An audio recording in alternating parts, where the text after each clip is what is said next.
I have an unpopular opinion I want to share that I like cable internet.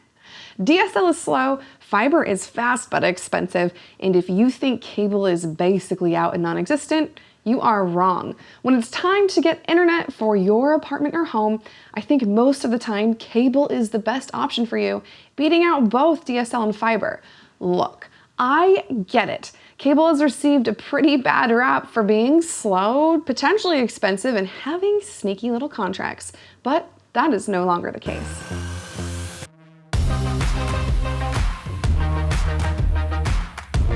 Thank you for watching WhistleOut TV. If this video ends up helping you, or if you just like listening to my voice, I want you to subscribe. I come out with new videos every Wednesday and Friday with content to help you better navigate the world of internet, cell phones, providers, and internet service providers. Now that that's out of the way, let's dive into why cable internet is likely the best option for you. Now, I know what you're thinking, cable internet is expensive.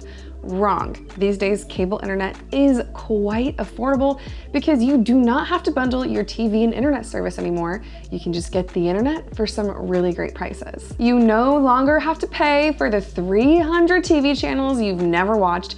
You just get to pay for what you actually use. Another misconception about cable internet is that you'll be locked into a contract that's hard to get out of. That's also wrong.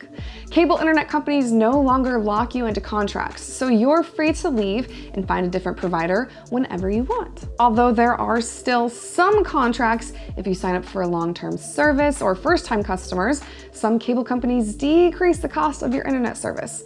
Contracts now, though, aren't what they used to be: rigid, complex, and hard to get out of. That is no longer the case. Lastly, you might be thinking, isn't cable internet slow? Nope. In the last 20 years, billions of dollars have gone into cable infrastructure, making it faster and better than ever before, reaching speeds that rival fiber and decimate DSL. With that being said, cable is sometimes not as fast as fiber or as cheap as DSL usually. But with cable internet, you get the best of both worlds. Where DSL internet is cheaper, it runs through phone lines and is much slower than cable internet, which runs through coaxial cables. And while fiber is faster, it's much more expensive than cable, and it's not as widely available. Cable infrastructure was installed years and years ago in neighborhoods across the country for cable TV. But now cable is used almost solely for the internet. Plus, with those billion-dollar infrastructure updates I mentioned earlier, cable can reach speeds upwards of 400 megabits per second, which is more than many households need. Now, one downside to cable internet is that the bandwidth is shared between the homes in your neighborhood. So just like congestion on a freeway during rush hour, your internet can be slowed down if there are lots of people streaming at the same time or scrolling or using the internet. However, these congested speeds are still faster than DSL, which has the same congestion problems. Check out these cable speeds from some WhistleOut employee homes. They are pretty impressive. Now, before you go and tear me up in the comments, look, I know there are some fiber internet service providers that are cheap and great, but now that I've debunked some common misconceptions about cable, don't be afraid to bypass fiber in favor of a cheaper and increasingly faster internet option, which is cable. Starting on this channel, we are going to hashtag make cable great again.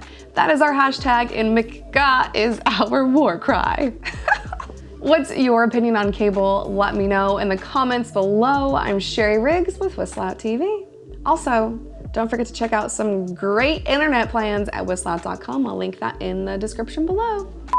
That is our hashtag, and McGah is our war cry. Oh, it's so dumb.